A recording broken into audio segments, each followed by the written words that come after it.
Hello guys, welcome to my channel. I am Samantha the Introvert. Today I want to give you my personal recap on episode 3 of The Boy Next World. So without further ado, let's get into it.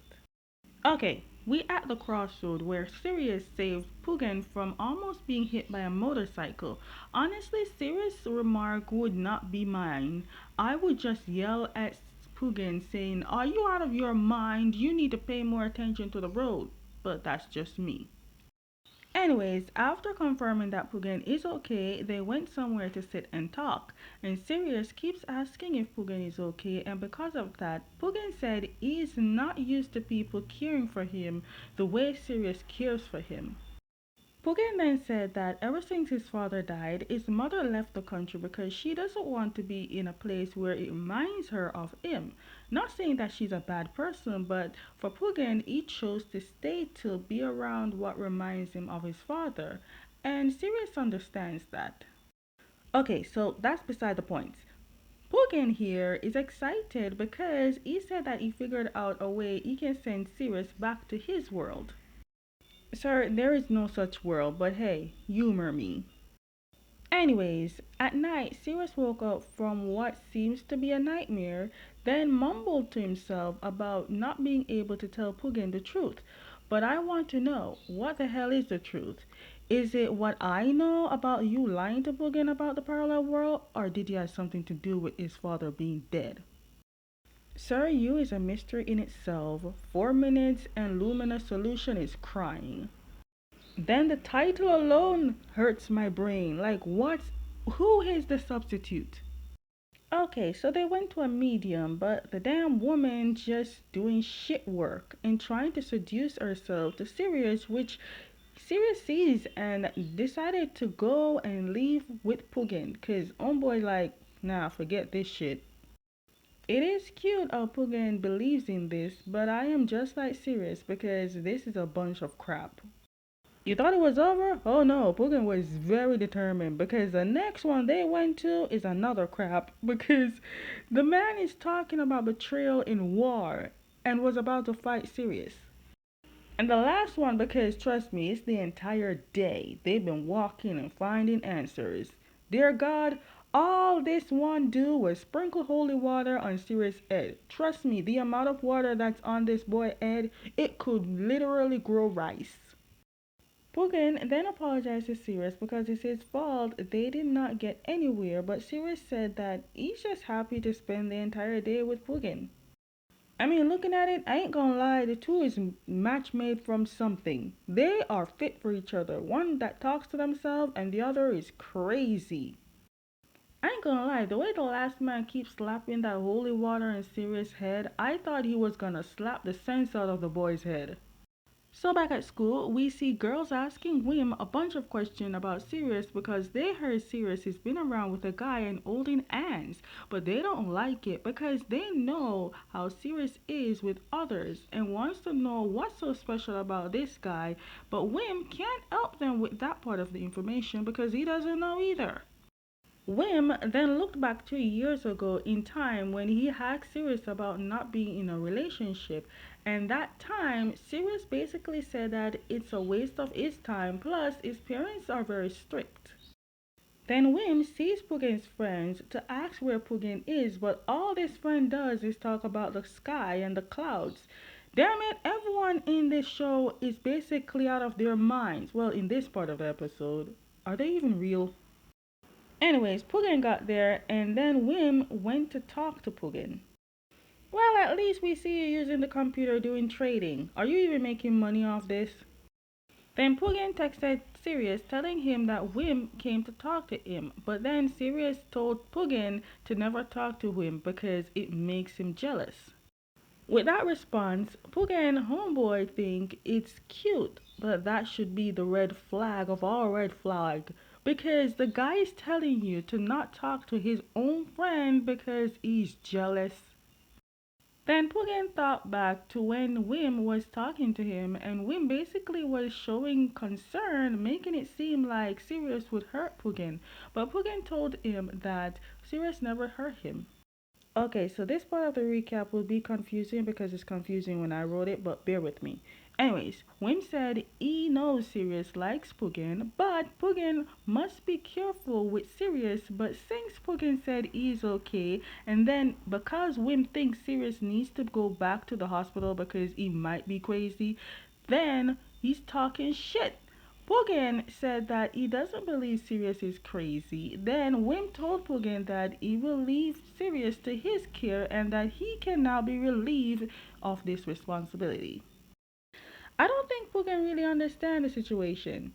But we are in episode 3, it's too early for the situation. Also, I did not read a novel, so I am going in blind. But if you want to spoil it for me, go right ahead, but please do not go too deep in the spoilation. Thank you.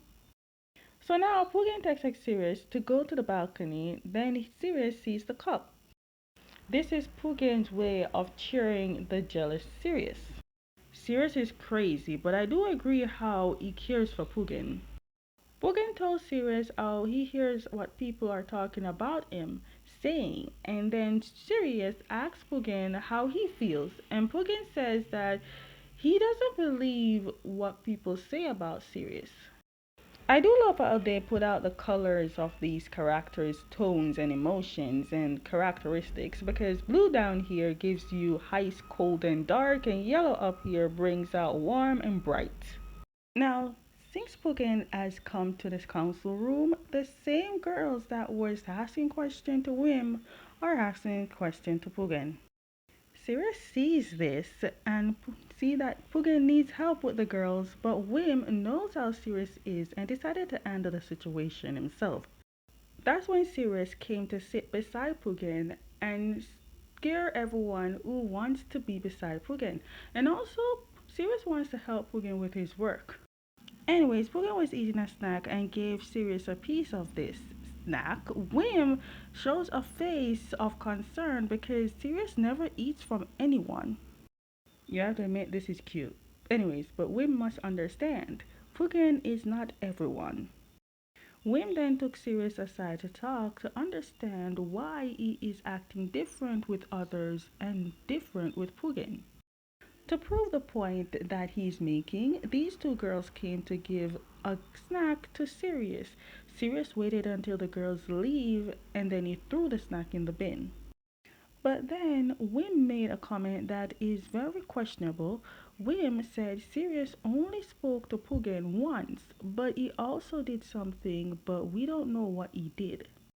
I said it before. You is a mystery in itself. I am here for it the way I was here for 4 minutes. Let's go. Then Sirius was away from Putin for a while because he had to do some school stuff. Then came back to the sibling Putin who looks so cute.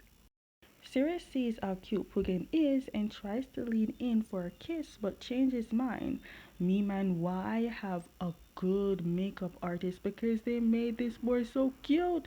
But then after the show, I saw Noel and he was sexy after that. Noel can rock all kind of look and still looks good doing it.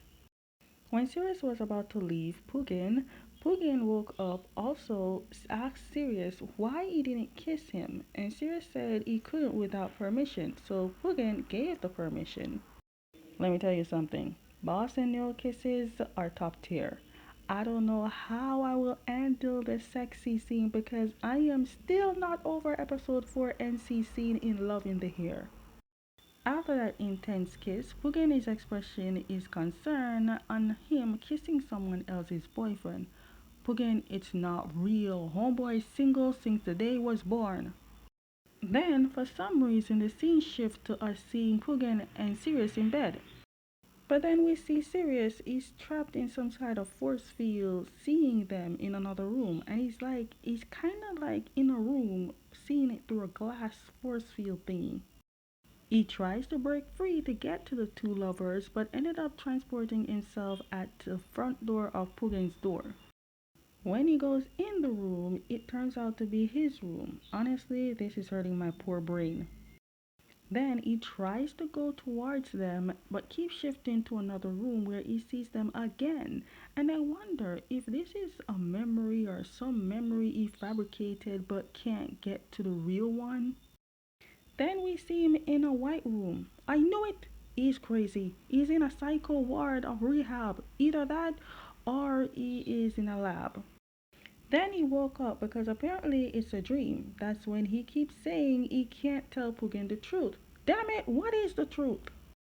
Sir, I want to know how you meet your friends because you said you are not what people want in life or friendship or relationship.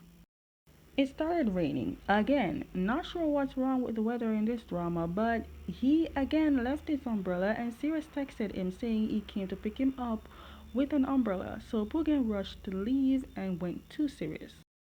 Homeboy had an umbrella and he just stood there like a malfunctioned robot in the rain. Sirius, I wanna really know how fully you started to like Pugin because I doubt it has anything to do with the pup on the string. Then Pugin told Sirius the most stupidest shit I've ever heard. Pugin told Sirius that since Sirius is not from this world and is not with his Pugin, Pugin volunteered to be Sirius' substitute Pugin. To Sirius, it's an acceptance of Pugin's heart, but to Pugin, it's just him helping Sirius, even though when he falls for him, it's gonna be hard. Then we see this woman, I guess is Sirius' mother. She heard he escaped from the hospital, and now her assistant who found him saying Sirius is hanging out with Pugin, but they don't know much about Pugin since Sirius never hangs out with someone like Pugin. This woman got pictures, then made a statement that let me know that the apple doesn't fall too far from the tree. The woman said she doesn't like when someone tries to take what's hers, or something along those lines. Mother like son, they're both crazy. Then we see in the end credit scene that we see some men trying to break into Pugin's car, like in episode 1. Yeah, Sirius walked in like G.I. Joe Terminator and fought them. Yeah, Homeboy has definitely stalked Pugin to even protect the belongings of Pugin. He made a comment that made me realize that he has been stalking Pugin for years. He said Pugin's safety is all that matters. He was ready to die for the boy. I feel like I'm gonna put you on game real quick, but hear me out. Remember in episode 1, Pugin's friend who walked Pugin to his car? I need to see this version because I think he stayed because I know he saw and noticed Sirius at the bus stop. The fact that Pugin noticed his car's been scratched, but what I don't get is why did it not work the next day unless someone messed with it again? Okay, guys, that is the end of my personal recap on episode 3 of The Boy Next World. Stay tuned for episode 4, and as always, if you like my reviews, give them a thumbs up, subscribe, hit notification bell so you never miss any of my videos, and I'll see you next time.